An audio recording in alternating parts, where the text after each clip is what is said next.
you are ruining your career, ruining your reputation. And if you don't stop, you're going to end up in a jail cell. You're just all over the place right now. Someone has to get a hold of him. And that's where I start to think maybe this is just more than an addiction to publicity. Maybe there is something mentally wrong with him where he is just taking so many shots. Maybe it is a CTE situation or something, Eric, because there's very few things that can explain this type of irrational behavior. We really haven't seen one person go off the edge and do everything that he is. We've seen players do maybe one or two of these things, but never to this level where they are just throwing away their career in the prime of it and don't seem to have any type of rationale of what they're doing. I think when you talked about the report that came out with 3 teams that are interested in him, I tell you, they better be doing a lot of psychological evaluations to figure out just what they're getting into. And maybe part of it is, you know what, if you're going to play for this team and we're going to pay you, you got to get off of social media. Maybe they just need to take his cell phone and like chuck it in whatever body of water is around, because it seems that when that man has a smartphone in his hand, bad things happen.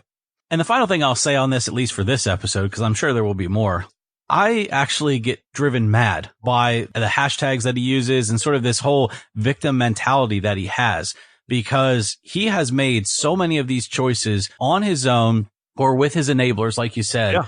And yet he'll hashtag like, oh, God's plan. Oh, God, don't fail me now. Oh, this and that. And it's like, you're not the victim here, dude.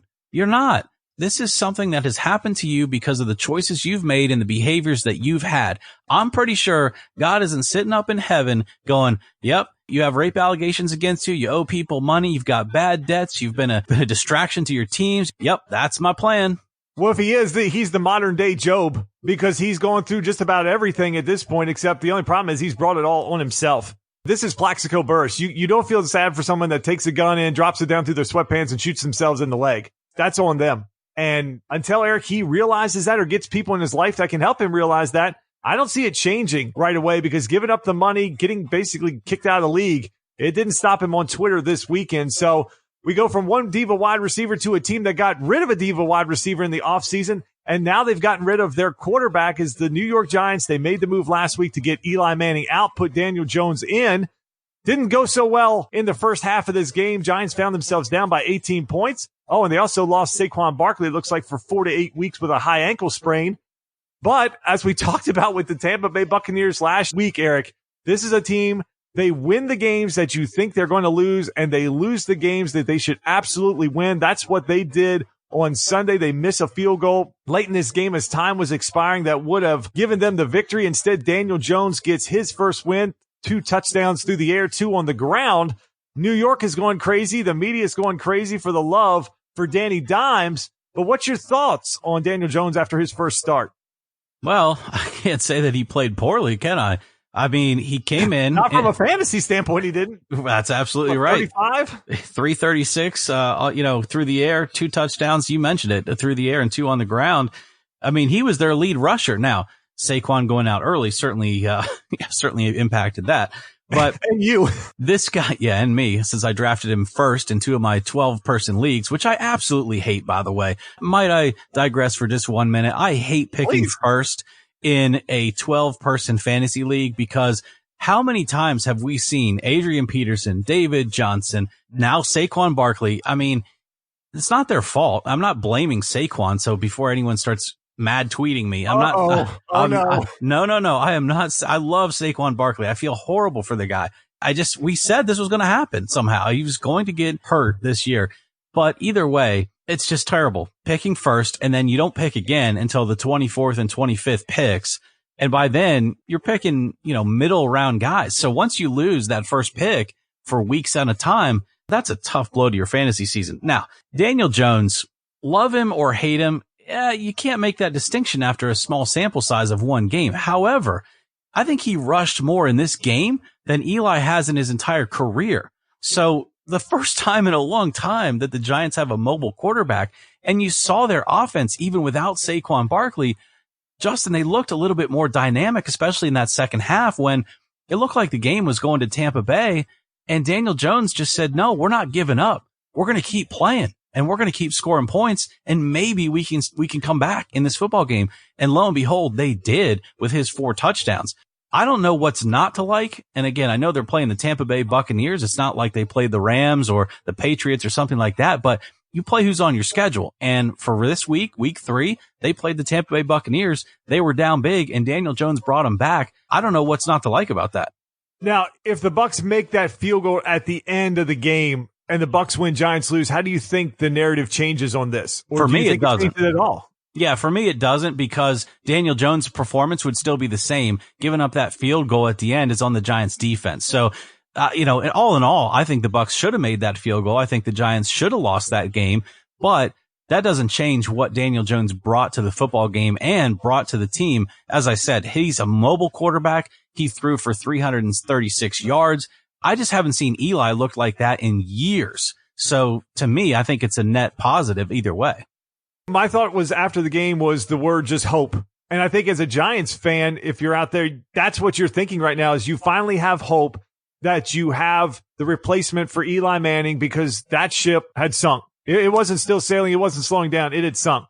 I think they did the right move here, Eric. Even the 2 starts, I think we've talked about this before with the quarterbacks. We talked about it last year even with Baker Mayfield when Tyrod came in and he looked so putrid. And those first few games, especially that Thursday night game, and they brought Mayfield in with no real expectations on him at that point, and he was able to exceed the fan expectation. And I think it's the same thing here. Giants fans, they're 0-2. The team looks awful. The defense looks bad. All right, we'll bring Daniel Jones in. We got 14 games to see what we got, and lo and behold, you got to win. And now you've got hope on this team, and now you're 1 week away from getting Golden Tate back. Now you've lost Saquon Barkley, but Daniel Jones already didn't have all his weapons, and he still found a way to put points on the board and bring him back from down 18. So I think from that point, look, you and I, neither one were against the Giants drafting Daniel Jones. We just didn't think they needed to go get him at 6. Right. We thought maybe they could get him later, or you take a defensive player that you badly need at 6 and then maybe use pick 17 and something else to move back in and get Daniel Jones at 10 or 12 or something like that. And then you get 2 players on your roster who can make a difference every single down that they're on the field.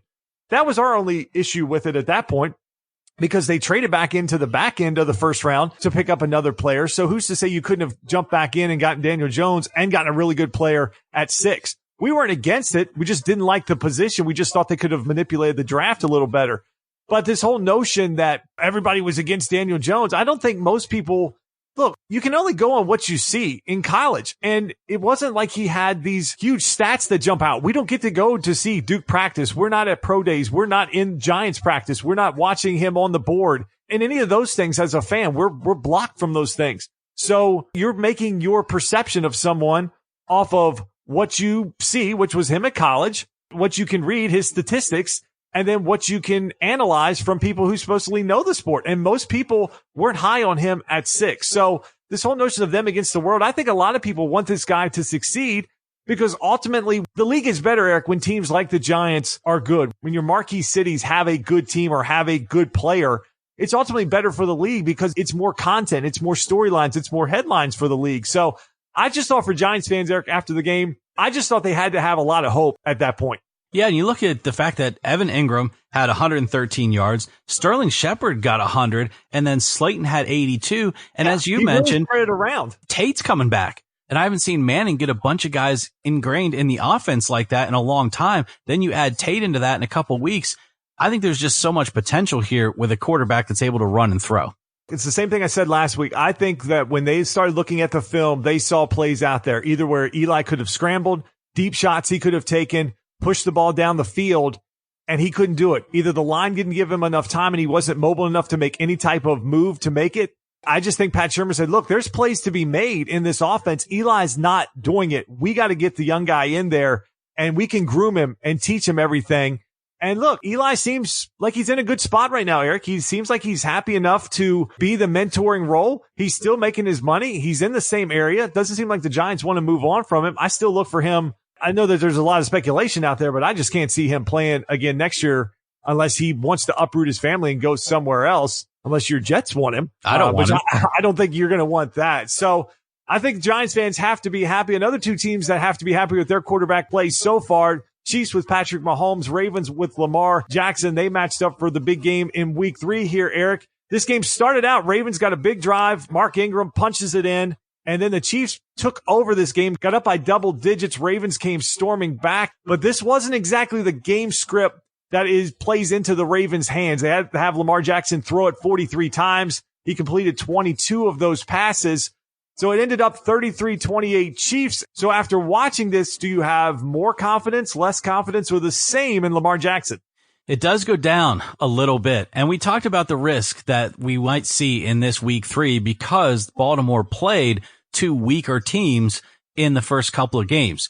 That let Lamar Jackson kind of run wild. Now, in this game, he didn't play poorly, but he also didn't have any passing TDs. He got in a position where they were down. He had to throw the ball a lot, didn't score anything through the air as far as a passing touchdown. Even with a Chiefs defense that I think a lot of people would agree has a lot of holes in it, they couldn't make that comeback. Patrick Mahomes, once again, 3 touchdowns, puts up a lot of yards, puts up a lot of points. Chiefs are always going to score a lot on offense. So when you get into that true shootout, Baltimore couldn't quite hang. Now, they weren't far behind, but they couldn't quite hang. And I think Lamar Jackson, in my mind, did regress just a little bit in terms of where everyone was talking about him the first couple of weeks.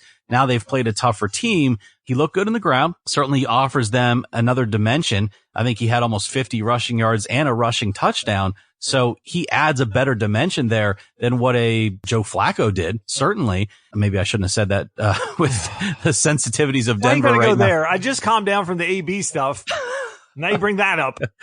I know. But look, I think Baltimore's in a good spot. I wasn't sure what they were going to do with Mark Ingram. Gus Edwards is still there, and Lamar Jackson being a rushing guy from the backfield as well out of quarterback. And yet they mixed all of those things well, had well over 200 yards rushing in this game to go along with his 267 through the air. I think it's a good offense. It's just going to take a couple more weeks. But for me, I pumped the brakes just a little bit based on the fact that they couldn't keep up. Right now, what I saw is they got exposed that when they play a Chiefs or they play a Patriots where the opposing team can put points up on their defense, they're going to have issues. That's going to be the games that they're really going to struggle in. When they can get up by a touchdown or double digits, and then they can keep the defense off balance, where they can run a lot of play action, where they're really not putting Lamar in a position where he's throwing it over 40 times a game, that is their formula to win a lot of games this year. But I think their issues and what they have to work towards is when they get into playoffs, how can they not fall behind by a touchdown or double digits in a game where they make Lamar Jackson have to throw the ball and they make him more one-dimensional. I think that's what I took from this game because there are still some accuracy issues at this point. Look, the Chiefs defense are not juggernauts. Gardner Minshew went 22 of 25 on them in week 1. He chewed them up. This is not a daunting defense. This is not like they're playing a Ravens type of defense where what Baltimore can throw out there in terms of their secondary and their front 7. So I think there is a little bit of concern there. And we talked about that was going to happen. The Cardinals defense is really bad. The Dolphins are horrible. So the whole blowing Lamar Jackson up for the first 2 weeks, nobody in the league and no one in the media ever just has a normal reaction. It's always like, this is the greatest player all time. How dare you say that he couldn't be a quarterback? Well, no one said that, but people just need to realize that, okay, against 75% of the league, they're probably going to be a favorite. When they face teams that can put up points on them, when they face a team potentially like a Rams or Patriots or a Chiefs or even a Dallas that can score 30 plus points, that can put them in a hole quickly, that's not their game script that they need. The same thing we talked about with Tebow. When Denver could use their defense, keep it low scoring, get Tebow a lead, and they could run a lot of their stuff and didn't make him just drop back and throw it every time, they were a much, much better football team than when he had to throw it a lot. And I think, Eric, that's just what I saw with Lamar Jackson. So a tick down on the confidence, but it's the same thing I said. When you get in a shootout, going to be difficult when they start to play teams for a second time. And look, that may not matter because their division's so bad. They may not have a team that can actually stop them, but the more that Lamar puts on film, the more that they give him, the more that he's going to be asked to do and the more he's going to have to step his game up. So I think it's a wait and see of how he responds. And again, there's a lot of bad teams in the league right now. And when he plays them, Eric, I think he's going to absolutely dominate them. Now let's talk about the quarterback on the other side, because I just want to give you a couple of numbers here and then I want to hear your reaction. And I think you made a good point in the sense that the media, the fans, a lot of what we do is reacting to small sample sizes. You know, the most recent race or the most recent golf match or the most recent game, it just forms all of our opinions and we react to that. And then we blow it up into general